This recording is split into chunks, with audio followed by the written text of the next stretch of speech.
get started?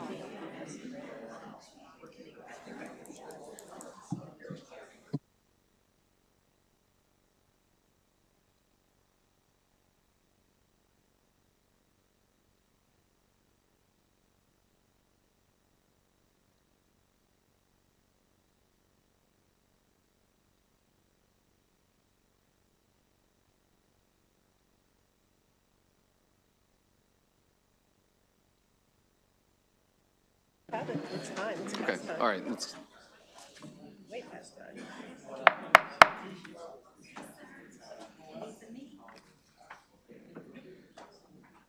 Good evening, everyone. Thank you for joining us for the February 3rd meeting of the Executive Nominations Committee.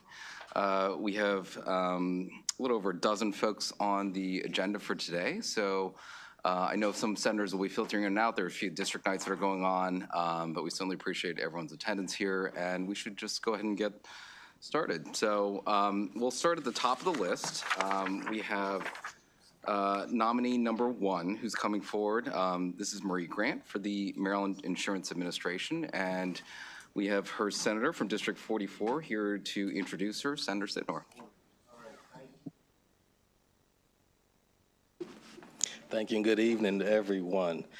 Mr. Chair, Mr. Vice Chair and Committee, I am here to introduce Ms. Marie Grant to you all. To many of you, she should not be a stranger. Our relationship began a number of years ago when she was at the Department of Health. And since she's been with the Maryland Insurance Administration, we've met numerous times.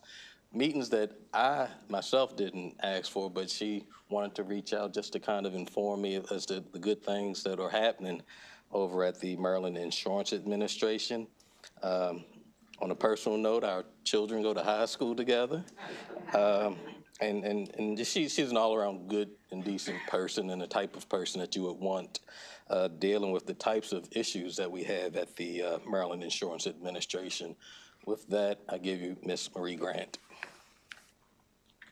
Thank you so much, Senator Sidner, for that introduction. Good evening, Chair Lamb, Vice Chair Muse. I don't see President Ferguson, but and committee members, it's really wonderful to see you all today.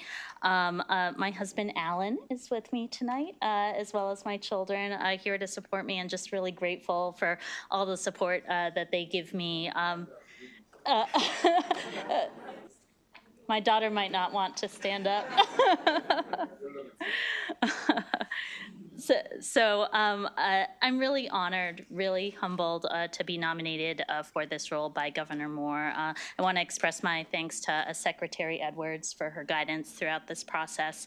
And just the MIA is a small but mighty agency. It does critically important consumer protection work, and this is a really critical time. And so I'm just grateful for the confidence from the governor, and look forward to working with all of you on these issues facing Marylanders, and happy to answer any questions you have. Any questions from the committee? I see Senator Augustine. Go ahead. Thank you, Chair Lamb. I just wanted to just second this, and really be supportive of this nomination of Ms. Grant. I've enjoyed working with you at the Department of Health, and already starting at the MIA as someone who is thoughtful and really keeps in mind what's best for the people of our state. And I know that you'll continue to do that. And so I'm looking forward to continuing to work with you. Thank you so much, Senator. Senator Beidel.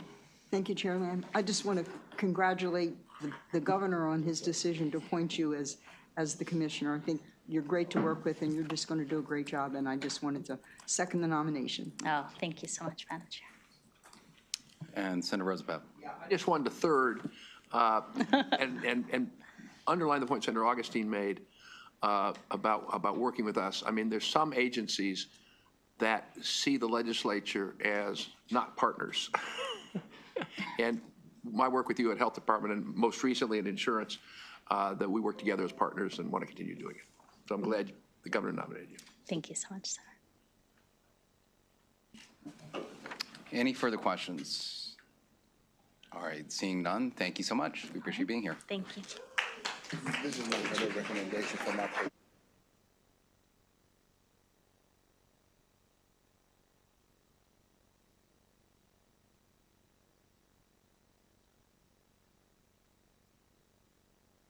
Division of Parole and Probation, Yolanda Ray Bethia, who will be introduced by her senator.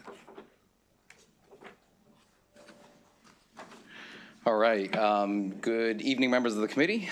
Pleased to be here to introduce Dr. Yolanda Ray Bethia for the position of Director of Parole and Probation. Dr. Bethia has extensive experience in corrections in our state and previously in Washington, and certainly credit her and appreciate her willingness to come back to Maryland after a stint with the federal government. She's served 10 years as the Northern Regional Director for the Maryland Department of Public Safety and Correctional Services. She also serves as the Interim Director of Community Supervision Services in Washington. As the committee knows, Dr. Bethia is stepping into this role during a very difficult time for parole and probation. I appreciate her willingness to answer any questions that the committee may have before she is confirmed. Thank you so much. With that, Dr. Bethia. Good evening. I want to acknowledge Senate President Bill Ferguson. Good evening to you, and thank you for this opportunity. Chairman Lamb, thank you for that wonderful introduction. And Vice Chair Muse, good evening. To the entire Executive Nominations Committee, I want to say good evening and thank you for the opportunity for considering my nomination on this evening. I also want to acknowledge and thank Governor Wes Moore for appointing me as Acting Director of the Division of Parole and Probation. And I also would like to acknowledge our Secretary, Carolyn Scruggs, Secretary of DPSCS. I also have with me on this evening my loving husband, my beloved mother, and a host of church family, and professional colleagues. And so I am honored to be able to stand and to be able to serve Maryland in enhancing its public safety, particularly in the Division of Parole and Probation. I thank you again for considering my nomination, and I'm happy on this evening to answer any questions that you may have. Do we have any questions? Which church do you attend? New Psalmist Baptist Church. Oh, yeah, my buddy. Yes, my friend. Many years. On that alone, you got it. Thank you. Thank you. Amen to that. All right. Thank you. Oh, I'm sorry. Yes. You have a question? Thank you. Thank you for your dedication to service. Certainly, we've had some very challenging moments in parole and probation over this last year, and there's been a lot of consternation. Can you, how would you diagnose the problem of what happened, and how would you foresee moving forward most effectively? Absolutely, and thank you for the question. One of the many things that we are enhancing on moving forward, which also addresses the problem, is one, having appropriate training for our staff. We have enhanced training from 18 hours to 40 hours, which includes recognizing the signs and symptoms of mental illness. It includes de-escalation and defensive tactics, and a slew of other trainings that will help staff better able to do their jobs. We've also enhanced our safety equipment, and we have engaged in our law enforcement partners with assistance in our field contact work that we do. Many of them have agreed to partner with us in those areas. And also, we have some pending legislation, hopefully throughout this legislative process, in which we'll have additional equipment to enhance our safety while we're in the field. Senator Roosevelt. Yeah, thank you, Mr. Chairman. And thank you for stepping up to the challenge here.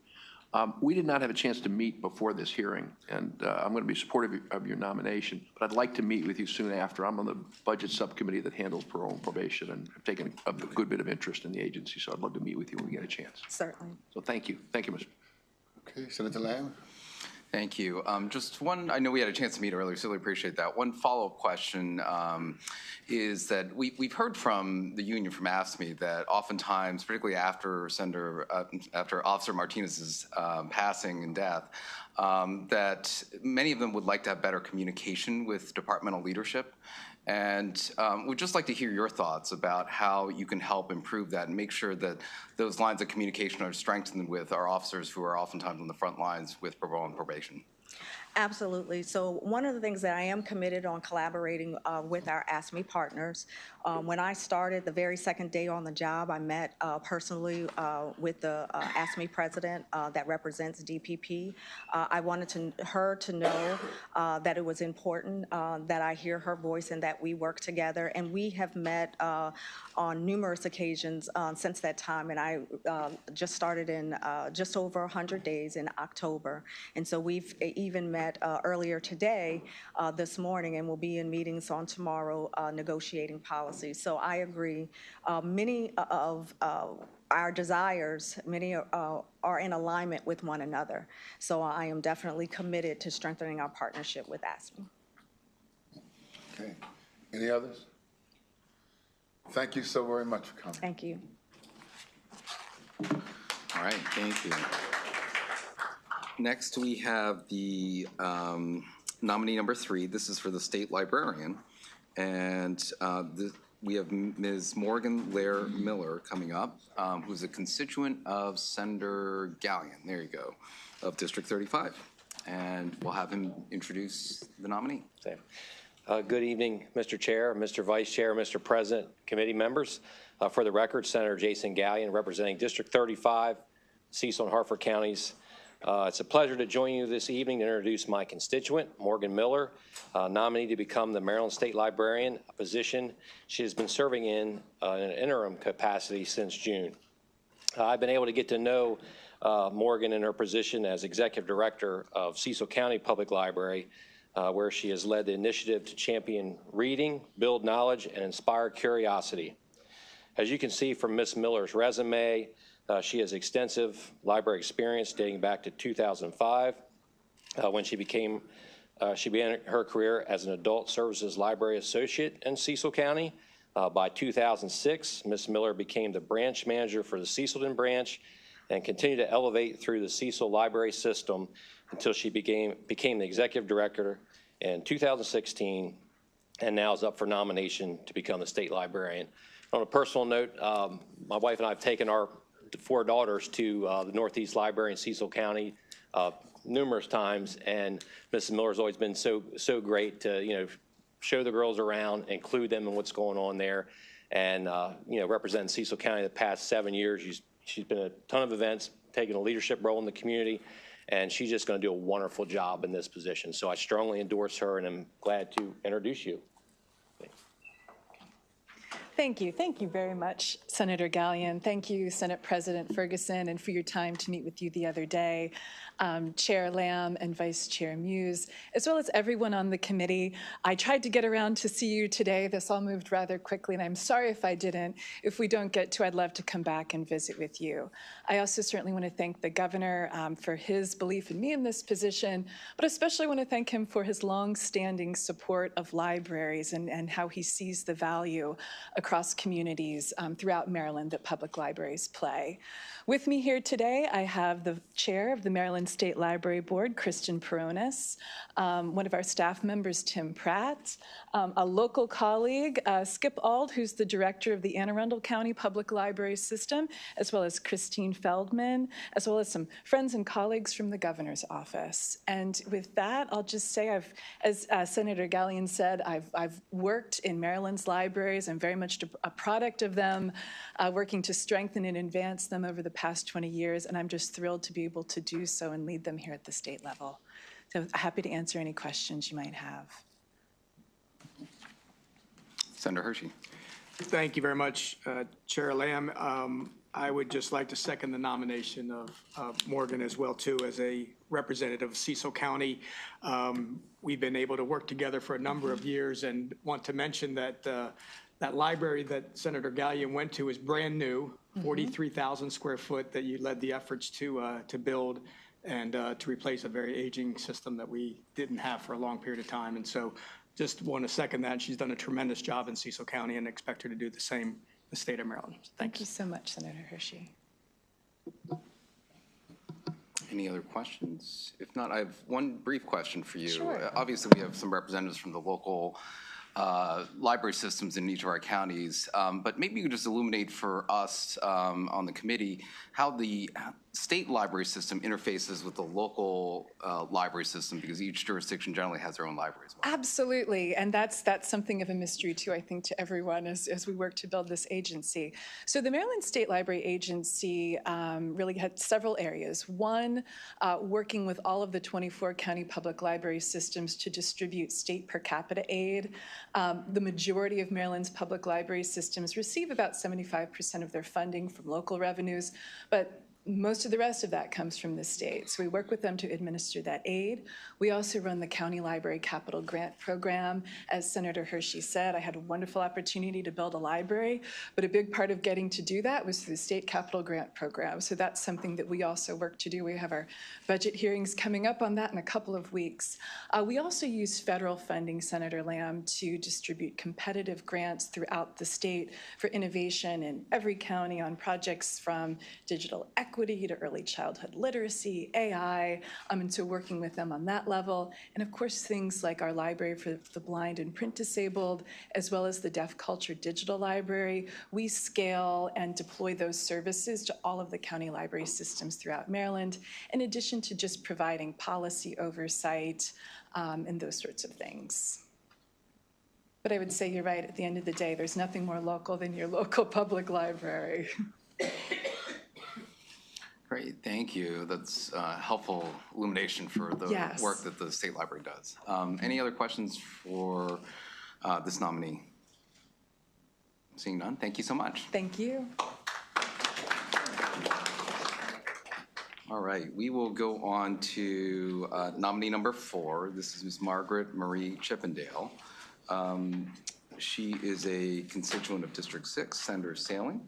And in his place, we will have our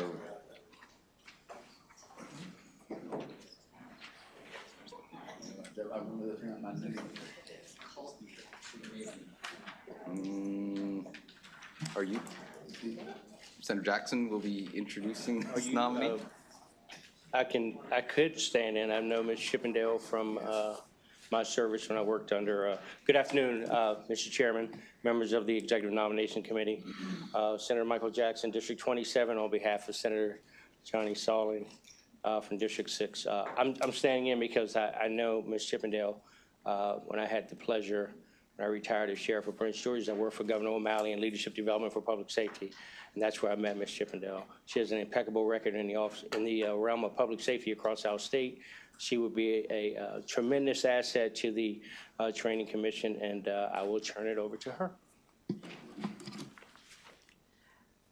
Good evening, all. Good evening, President Ferguson, to Senators Lamb, to Senators Muse, and the balance of the committee members. It is a pleasure to be here this evening. Certainly, I'm very, very grateful for the faith that Governor Moore placed in me by this nomination. I do look forward to working on the Commission for Correctional Standards, and I would open the floor to any questions that you might have with respect to my nomination for this position and my background. Thank you. Any questions from members of the committee? Seeing none, thank you so much, Ms. Chippendale. We appreciate your time. Thank you all. Short and sweet. All right. Next, we're going to go on to nominees for the Maryland State Board of Education. This is nominee number 5 that we'll take first. This is Mr. Kenny Clash. He is a constituent of Senator Hedelman, District 11. Thank you very much, Chair Lamb, Vice Chair Muse, President Ferguson, and members of the committee. I'm Shelley Hedelman. I'm Senator from District 11, and I'm very happy to introduce Mr. Kenny Clash to you this afternoon. He is but spent quite a bit of time at the Enoch Pratt library system in Baltimore City prior to that. He has quite an extensive background in tech startups, et cetera. And I just want to read, I found something about you online, and I would like to read it because I think this fits very nicely with the role that he is going to continue with, should you approve him at the State Board of Education. He is a passionate and dedicated senior executive for nonprofit technology and social impact organizations committed to advancing equity and social justice. He embraces a servant leadership approach, prioritizing transparency, collaboration, and team building to cultivate a positive work environment. When I asked him why he wanted to continue in this role on the state board, he said he has 2 children in Baltimore County Public Schools and in our county, in our public school system, and he has quite a personal investment in ensuring that our public school system is efficient, effective, and providing the best education that we possibly can for all Maryland children. So without further ado, Mr. Kenny Clash. Thank you for that great introduction, Senator Bill Ferguson. Thank you to Senator Lamb, and thank you to Senator Muse. And big thank you to Tisha Edwards for all of your guidance along the way. And thank you to Governor Moore for entrusting me with this role. With that said, I'm here to answer any questions you have. Thank you. I see Senator McCray. Go ahead. Thank you, Mr. Chair. And I just wanted to lift up, thank you for entrusting, I always say the most important thing that I have is my children, but entrusting your children to the public school system and believing in the public school system, because it only works when we believe in that piece of it, and making sure that those young scholars, while they'll benefit in your house, the other ones are going to indirectly benefit because of your leadership and being able to have that shared responsibility. So thank you. Thank you. Thank you. We have a question from Senator Perezza. Thank you, Mr. Chair, and thank you for your presentation and your service on the State Board of Education.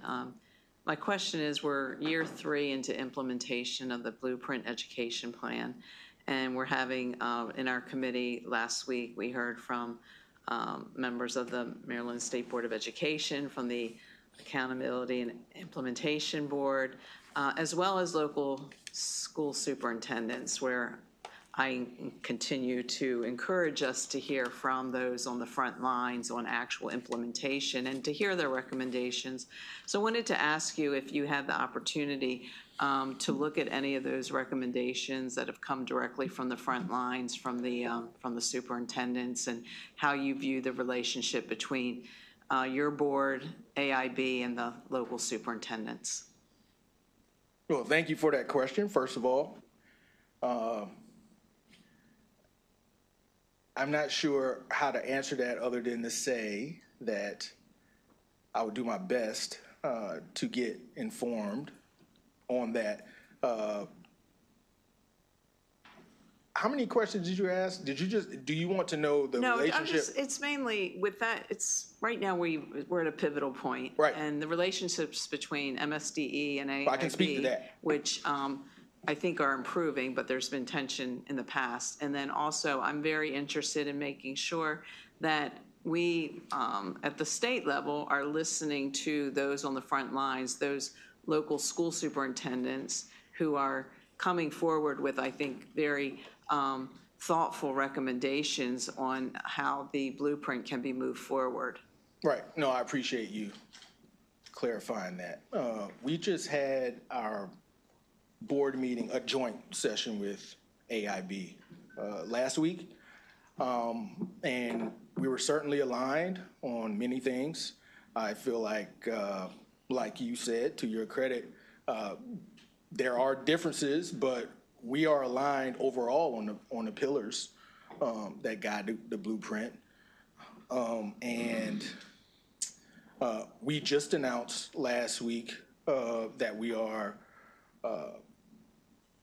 going to start a new committee for early childhood education as well, to embed ourselves more in that work in the communities.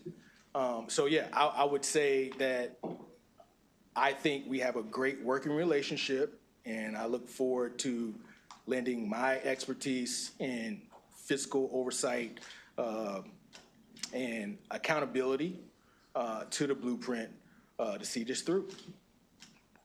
Thank you, and could I just have your assurance that you'll keep an open mind to the recommendations that the local school superintendents put forward? Yes, you have my full commitment to keep an open mind for all of Thank the you. superintendent's recommendation. Oh, excuse me.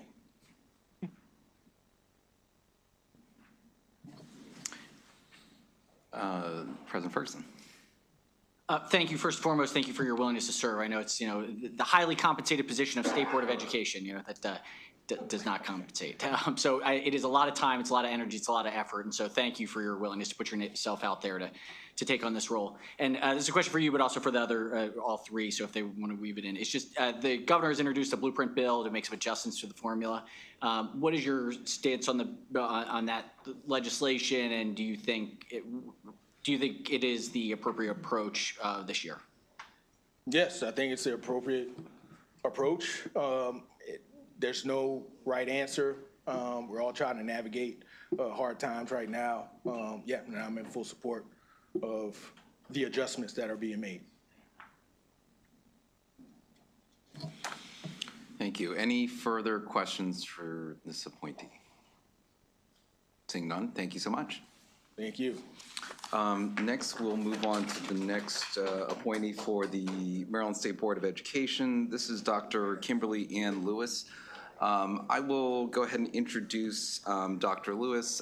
Senator Fulton could not be here this evening, so in introduction, Dr. Lewis has extensive education in special education. I'm always impressed by someone who has actually spent time in the classroom, in the field, firsthand, being able to have that experience to be able to speak to in serving in these roles. But after spending over 10 years in special education in the classroom, I've gone on to serve in many different roles, including here in Maryland with the Baltimore City Public Schools as the Director of Special Education for several years, also as the Chief Human Capital Officer.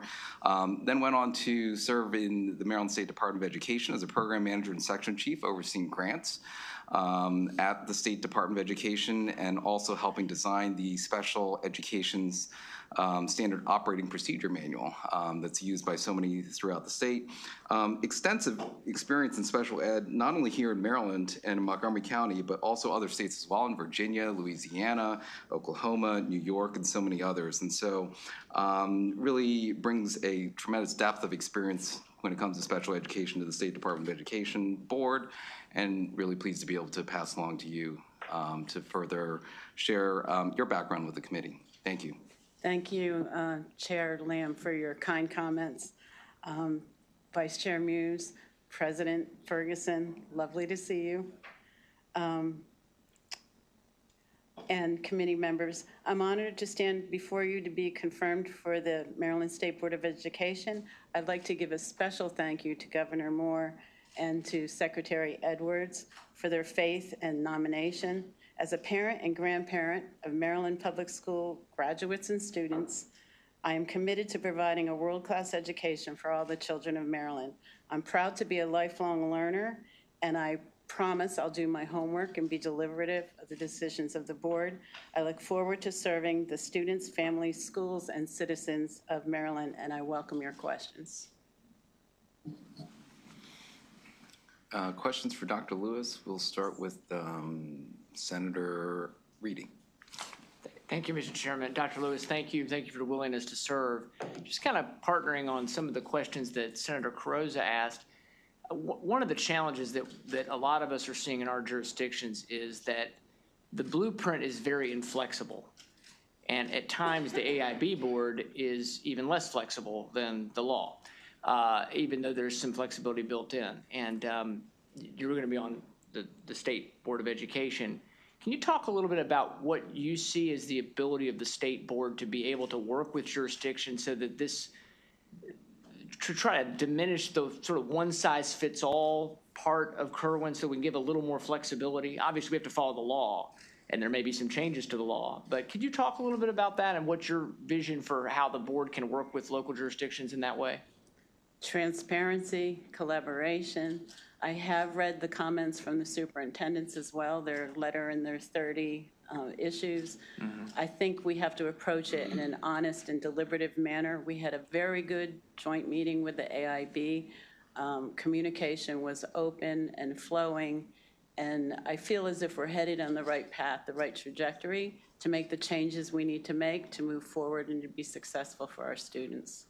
Were the changes you all discussed about what the department needs to make as opposed to when you speak of changes? I think it's broader than that. We were specifically talking about some of the planning time issues and that piece of it. We got deep into early childhood issues and how the numbers were looking great for the increased seats for the preschoolers. And the goal of that is to have them kindergarten ready. So I'm really excited about the change that's going to do for students as they progress through school. And that's also a teacher recruitment issue, because when young ones get to kindergarten and they're ready to learn, those teachers have an easier task ahead of them, still challenging, but a little bit easier when they come prepared and ready. So I felt that the communication was open, honest, and transparency is the key to really have the deep communication. Okay. Thank you very much, Mr. Chairman. Thank you. President Ferguson. Thank you, Mr. Chair. Wonderful to see you again. I'm going to ask the same question, but I just want to say Kim and I worked together 17 years ago, and her leadership led to the end of the 26-year Von G settlement for city schools in our special education case, and it was just a remarkable management of one of the most complex areas of city schools. And so just appreciate your work, and I'm glad that you are back to being back involved in Maryland schools. But do want to make sure I ask the same question on kind of the adjustments to the blueprint. Do you feel, are you supportive of those adjustments? I think we need to be deliberative of all the changes as they come. You have the difficult decision of deciding the budget, and then we will make our decisions post that. But as it stands right now, I'm supportive of the changes that they've been presented. Thank you. Thank you, Mr. Chair. Thank you. Any further questions for Dr. Lewis? Seeing none. Senator Feldman. Well, just one. You said you did review the superintendents. They they testified last week in front of our committee here in the Senate.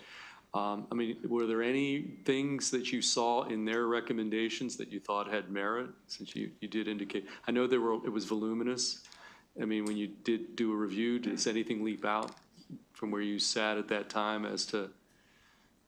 I don't mean to put you on the spot. You can actually, but it was, pretty detailed set of proposals, which were somewhat at odds with AIB and Maryland State Department of Education positions that earlier in that same briefing. So I kind of just a little bit. I think we were aligned, particularly on the recruiting challenges that we face in Maryland and across the country, and being a special educator, particularly face in special education. So figuring out how to really attack that issue and to work collaboratively with the school systems is critically important. I've been lucky enough to be in some other states where they have some different initiatives that we can draw some. Also, I got to visit, my first school visit was in Washington County at the Tech High School, where they have a Grow Your Own teacher program that was really outstanding and exciting to see. So I think we have some models in Maryland and some places we can tap into nationally to really get the teachers we need to be able to fulfill the mission of the blueprint. Okay, Thank you. Any further questions for Dr. Lewis? Seeing none, thank you so much. We appreciate you being here. Thank you. Next, we will proceed to the last nominee for the State Board of Education. And this is Ms. Jayamara Medina, who's a constituent of District 32 and Senator Beidel. Thank you, Mr. Chair. I was waiting for you to pronounce her name because my first question when I talked to Ms. Medina on Saturday was, please pronounce your name for me.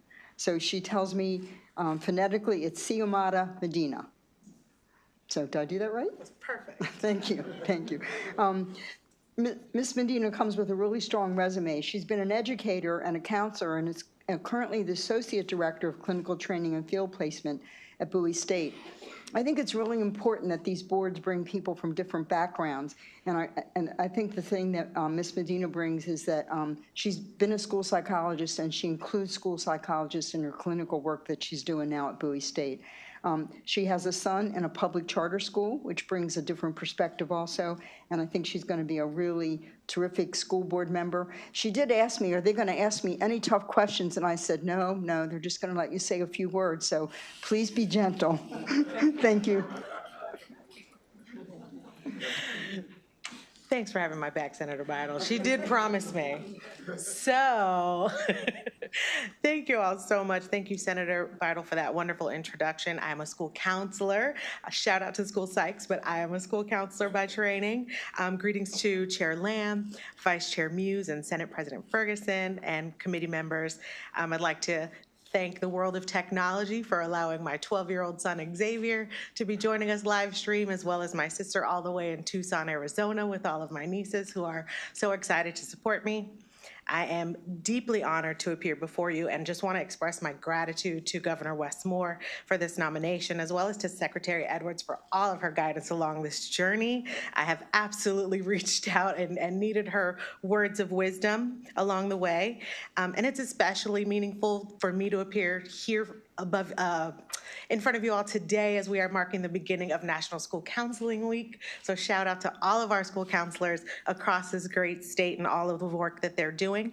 And I look forward to continuing the work alongside my fellow board members, educators, families, and policymakers to strengthen education across our great state. And I'm open to answer any questions that you all might have for me today. Remember what Senator Bidle promised. Any questions? All right, Senator McCray. Thank you. I do listen to my chair. So no question but comment. I just wanted to echo the sentiments that I said to Mr. Clash. Just middle schools is a very critical year. So thank you for, giving that opportunity for public schools to educate your son, your 12-year-old that is on the mic that's listening to you, his mom at this moment. Thank you again. He is not impressed with this nomination at all. I want y'all, it's, what do they say? It's cringe. Everything I do is cringe to the 12-year-old. Mr. President? Thank you. I don't take instruction as well. No, and mine just says, "You're weird, Dad. You're weird." So, and he's off playing Fortnite, I'm sure. Just want to give you the opportunity. Same thing on the blueprint. Your thoughts on the legislation for adjustments? Absolutely. I think that obviously, as implementation and budgets and all those things come into play, we are working collaboratively. And the one thing that I can personally say is I've just been so impressed with the diversity of thought on the Board of Education. There's such a variety of backgrounds and professional experience, and so it lends really well to that collaboration that's needed for us to have these really tough discussions. And so at this point, I am also in support with my fellow colleagues for the adjustments, and do not presume to even understand how difficult those tasks are when it comes to the adjustments that are necessary. So I am also in support of that as well. Senator Reedy. Thank you, Chairman. Yeah, question that I would have, your counseling background is great to have, like we mentioned, the diversity on the board. In your experience, and as you try to bring this to the board, what can schools and the school system do better to cooperate and engage with parents?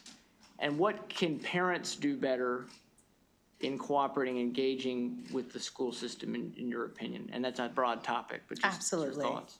And it's broad, but it's important, right? I think that it starts with the opportunities to actually spend time together, because there's a lot of what people perceive that teachers do, a lot of what people perceive that parents feel, right? Like whether or not they are committed or whether or not they're involved, whether or not teachers, want to do. You see so much on social media about what's going on in our classrooms, and it's because people are playing the game of what they heard and what they think, as opposed to actually getting in the room, right, and spending time. So really finding the creative ways to not just have parent-teacher conferences, but what else are we inviting them to? What other kind of things are going on in the school, just to build that family? Because I think students learn in a space where they feel seen, heard, and valued. And when my family is a part of that, it creates a very different environment to where I want to be here, where I want to talk to the teacher, where I want to be involved.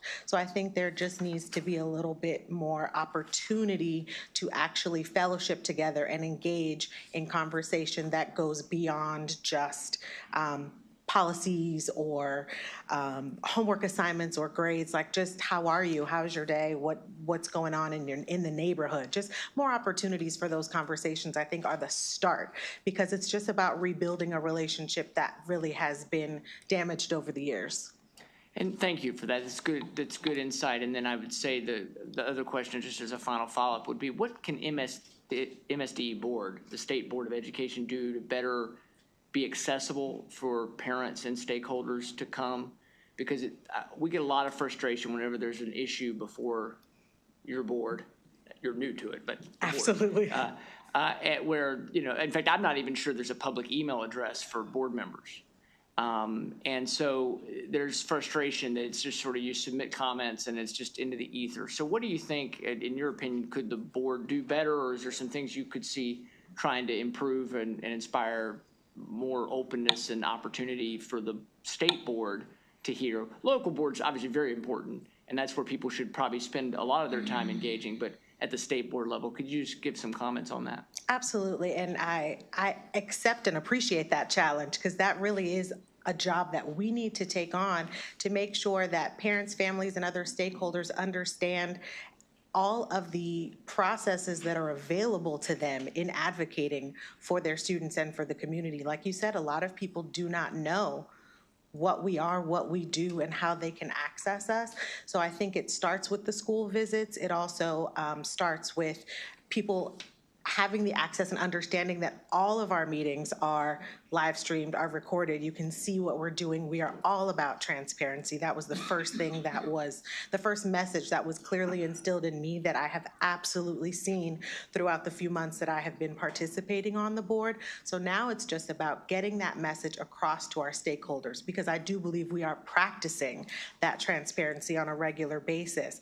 But how do we get people to engage with us more often? I do see lots of parents engage with us in our public comment during our monthly meetings, but how do we get more of them? We did actually just implement some additional time for more public comment, because we're obviously limited in an agenda, but we have added more time. So I think that we are doing our best to invite more of that public comment to all stakeholders across the board.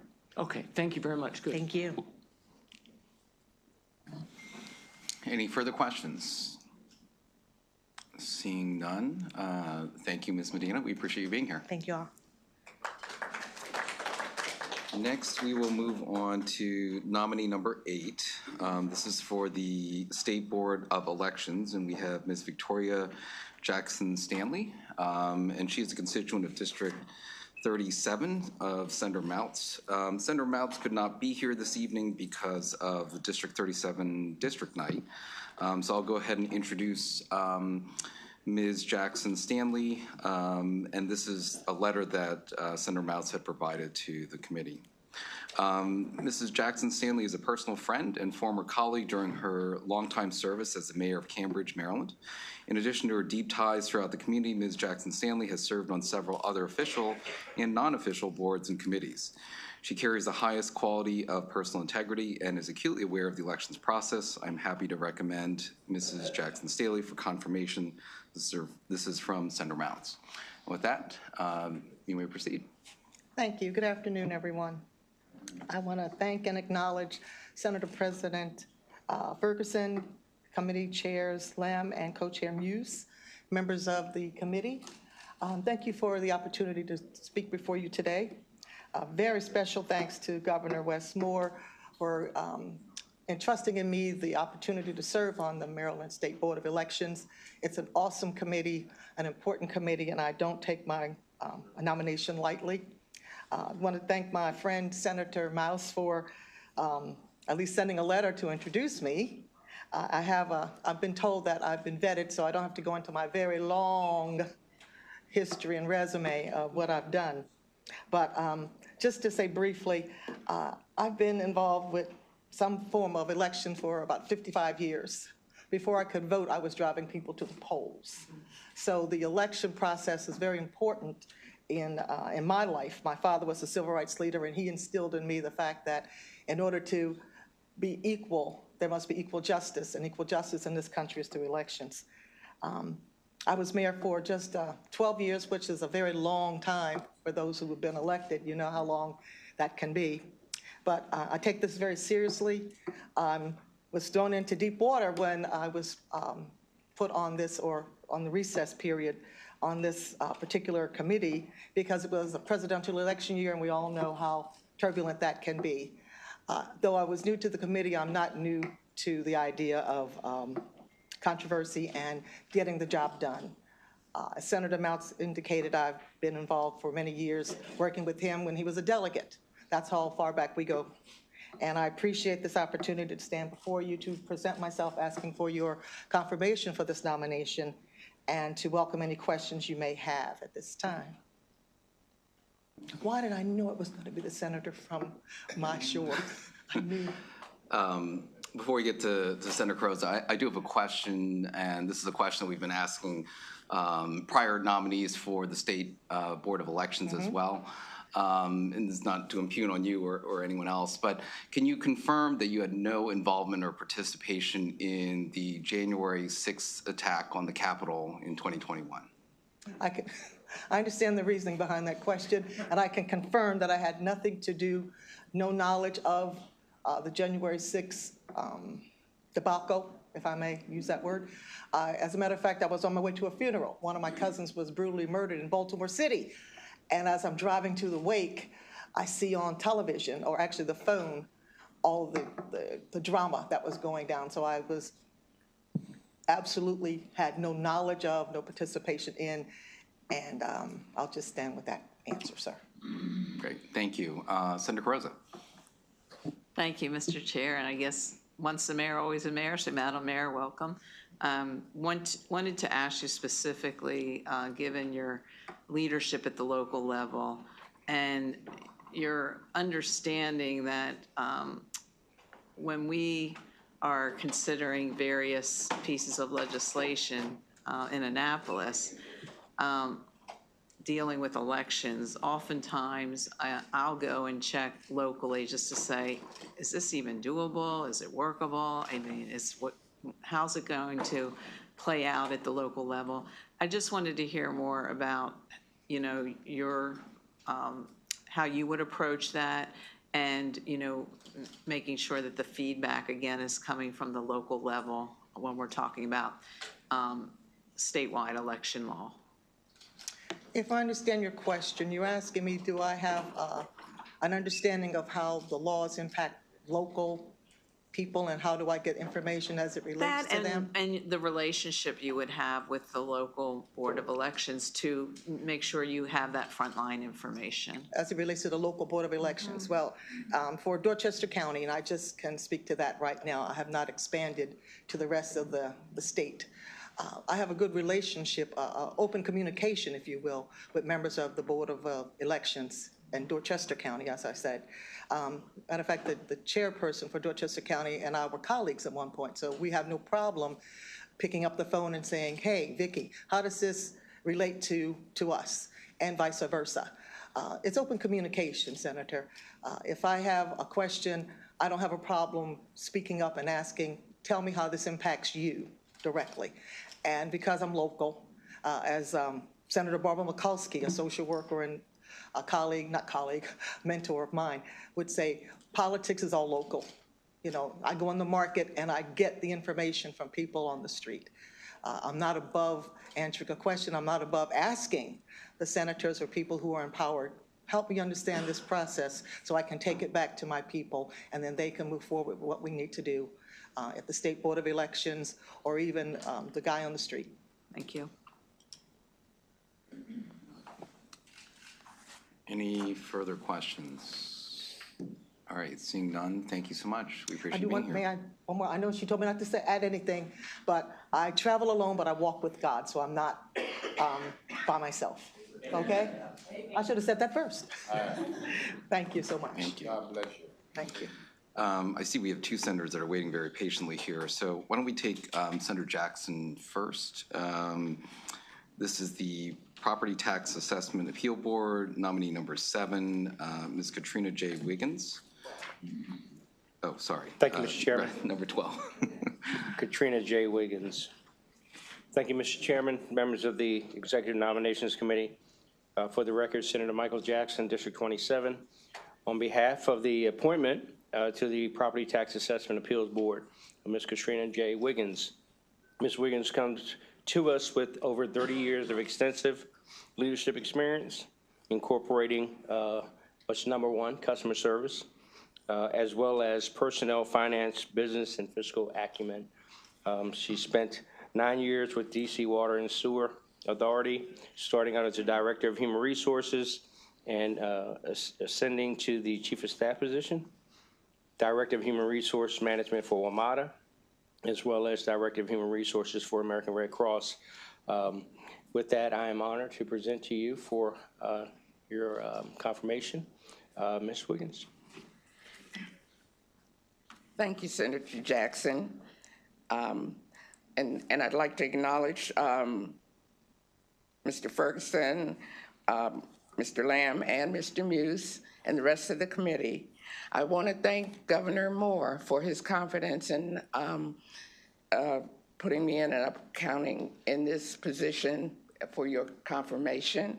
And I'd like to thank Secretary Edwards for her support during this process. And I'm here to answer any questions that you might have.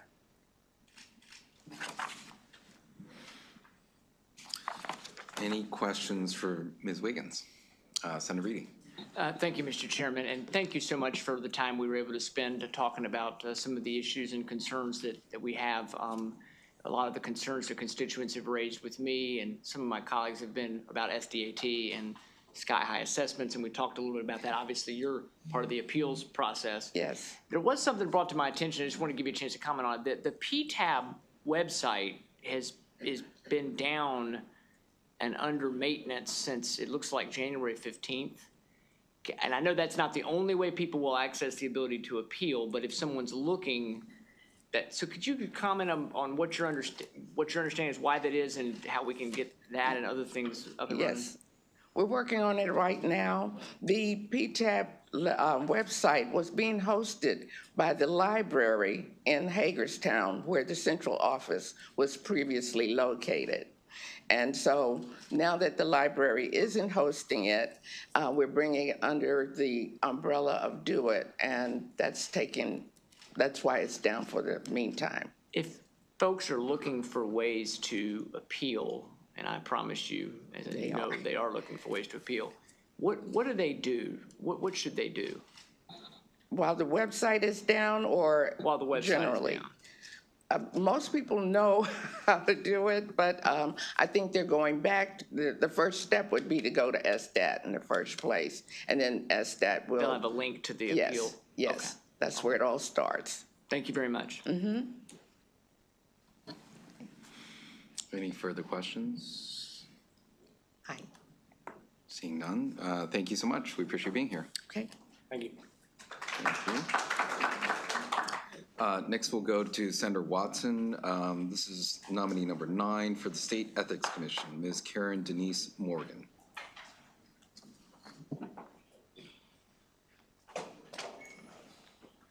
Thank you, Mr. Chair, Vice Chair, President Ferguson, and colleagues. I am pleased to come before you today in support of Karen Morgan to serve on the State Ethics Commission.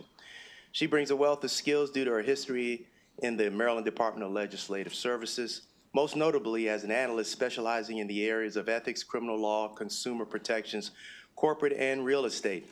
She resides in the great city of Upper Marlboro, earned her law degree from the University of Wisconsin, is a member of the International Association of Financial Crimes Investigators, and in her capacity as an executive council member with AARP and lead fraud volunteer, had the privilege of interviewing Senator Ben Cramer and Delegate Vaughn Stewart to discuss elder financial exploitation and abuse. Colleagues, if she can do that, she can do anything. I am pleased and proud to introduce to you, and she has my full support, Ms. Karen Morgan, Esquire. Thank you so much for that kind introduction, Senator Watson. For the record, Senator Kramer and Delegate Stewart were very nice. Good evening, Chairman Lamb. Good evening, Vice Chairman Muse, Senate President Bill Ferguson. I would like to say thank you to Speaker Adrian Jones for my appointment to the Maryland State Ethics Commission. I'm honored and humbled to be appointed, but an even greater honor is actually contributing to the work of the commission.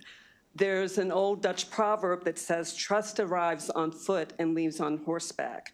And the mission of the State Ethics Commission is to make sure that the government of Maryland operates not only efficiently and effectively, but also in a trustworthy manner. If confirmed, I look forward to contributing to that mission, and I'll be happy to answer any questions you have. Thank you. Vice Chair. Thank you, and good evening. About 47 years ago, my first political appointment was by William Donald Schaefer to the Ethics Committee. That was my first introduction 47 years ago, right before you were born. And so it is a wonderful, and it was a wonderful experience, and I'm sure you will be quite an asset to that commission. Thank you, Senator Muse. You're welcome. Senator Feldman. Yeah, just the portion of your interview with Senator Kramer, just the Kramer portion, was that more or less than 4 hours? Was it, or I just want to get a timeline on that, because we know how succinct he can be at times. And no, actually, you don't have to answer that. No, I mean, I was gonna just mention attorney-client privilege, and then I really, like, whoa, just watch the tape, you know, that's all. All right, any other questions for this nominee? Seeing none, thank you so much. We appreciate being here. All right, we are going to proceed to nominee number 10. This is for the Juvenile Services Education Board. We're going to have Daryl Armfield Kelly come up. They're constituent of District 26, and Senator Muse, who will do the introduction. Thank you very much, Mr. Chairman and members of the committee. I thought so long and hard about the joy I would have of tonight. It took me about 3 days to write an extensive background and introduction of the person that I want to have committed into the record, and just share it with all of you right here so that you can see it and understand how much time and effort was put in this wonderful letter. That's the joy that I have of serving tonight. But this is my buddy. He's my friend. And we appreciated all of his good work, his work here in the legislature as well, from my district, and certainly was an asset there. He's a lawyer with, has a great general practice. He's often gotten me out of a lot of trouble, but he can't talk about that tonight. He previously served on Capitol Hill as legislative assistant for education and labor to the late United States Senator Paul Sarbanes. He served as an inspector deputy, United Nations Marshal for many years in federal law enforcement in the District of Columbia. He's been married for the past 38 years to his college sweetheart, Evelyn, and they have 3 children, Evelyn, Kelly, and Victoria, Philip, rather. And I'm just happy to make this, this introduction to you all tonight. Take the letter home with you. Okay.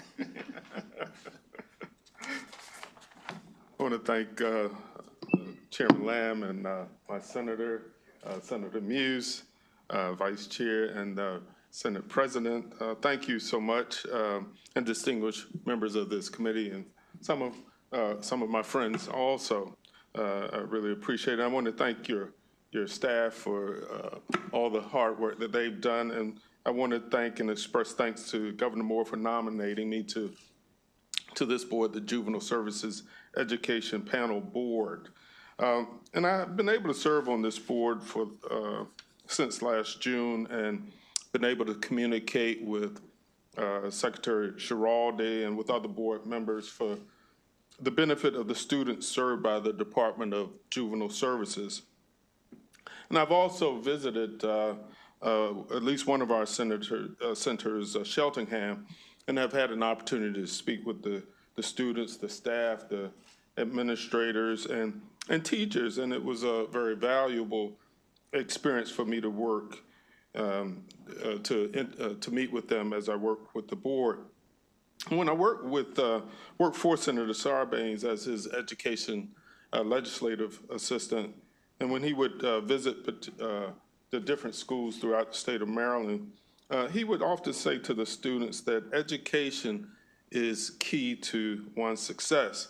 And so today I echo that statement and continue to express it to our young people and their parents to help them and motivate them and to give them hope. And I just want to thank you for your time and would be happy to answer any questions. Thank you so much. We see a question from Senator Carozza. Thank you, Mr. Chair. I'll be brief. This, your background is really impressive. You know, I see your work at the national level and Catholic Charities. And so I'm glad you're willing to take this assignment. You're well aware of the challenges we have at the Department of Juvenile Services. So my question is, how can you maximize your role? I realize it's the Juvenile Services Education Board, but how can you maximize your role to really also address challenges beyond that board? Yeah, I think, I mean, I've been thinking about things like that and some of the different organizations that I'm affiliated with, and I see opportunities for partnering with other organizations to help with situations going on within the juvenile services education community. So I think being involved in other areas that I've been involved in, and I've been, you know, really reflecting upon how I could bring other communities and groups in to help, for example, perhaps, you know, some kind of pipeline to help some of the students once they finish their terms, wherever they may be located. They might be able to have some type of internship or some type of work with some of these other community groups to give them some experience. When I was in high school, there was this program, CETA, which allowed us to go around to different communities, and the government actually paid us, and we worked for free for groups that, or companies that were willing to take us on as students or interns.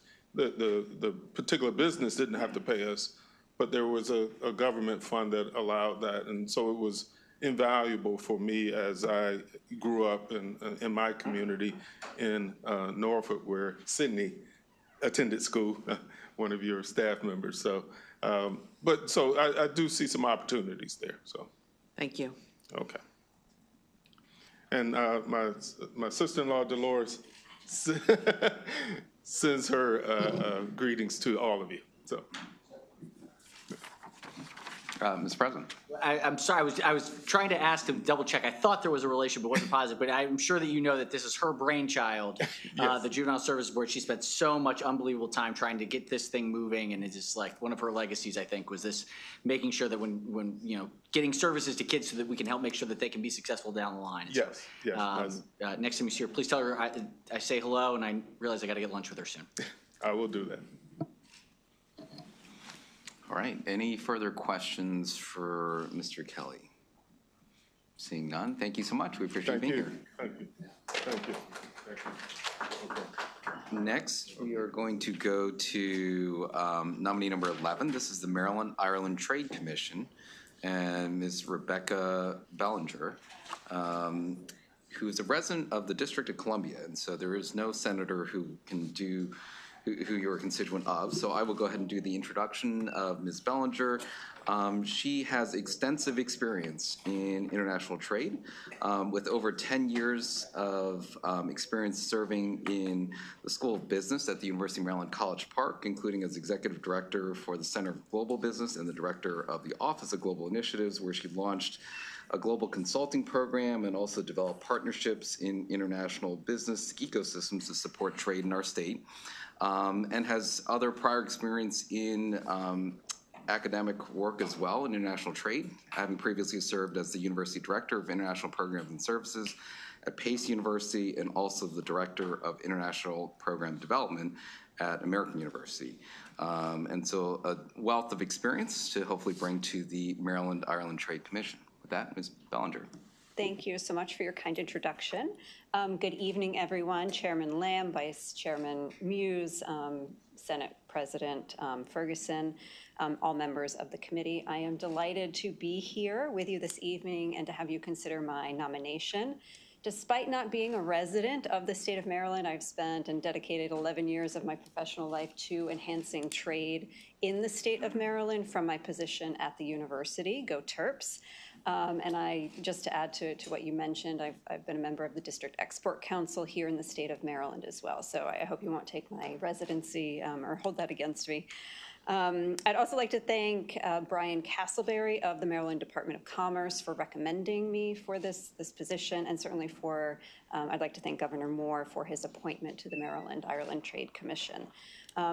Also a thank you to my parents who via technology are watching from upstate New York, and to my best friend Kristen and partner Chris for coming here with me today.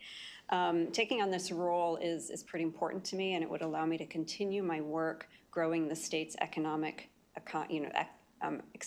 development or economy through trade. So I'm delighted to be here again and happy to take any questions. Any questions for Ms. Bellinger?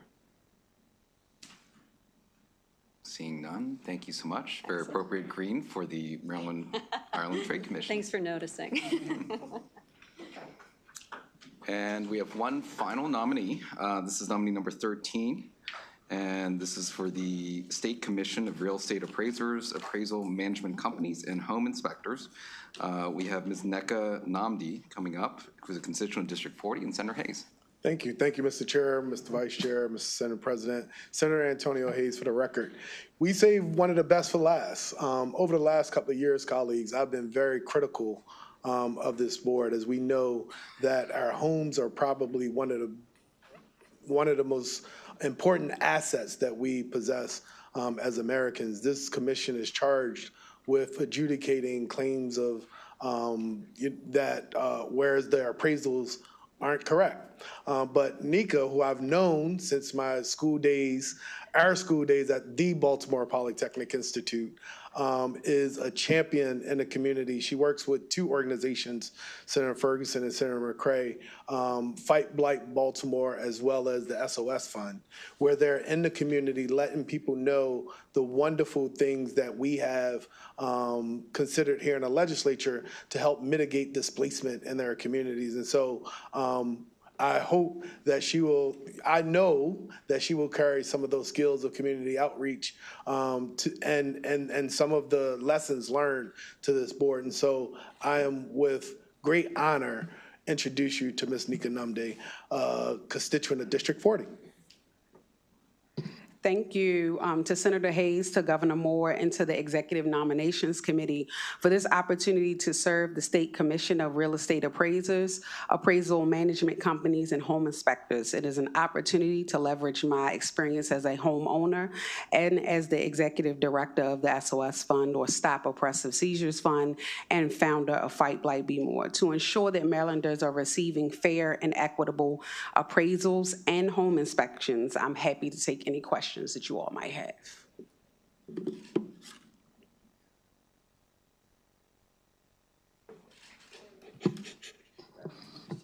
Senator McCray.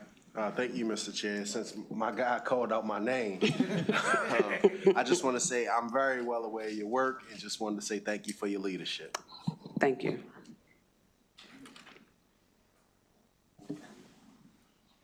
Any further questions? Okay, seeing none. Thank you, Ms. Namdi. Thank you. Be right.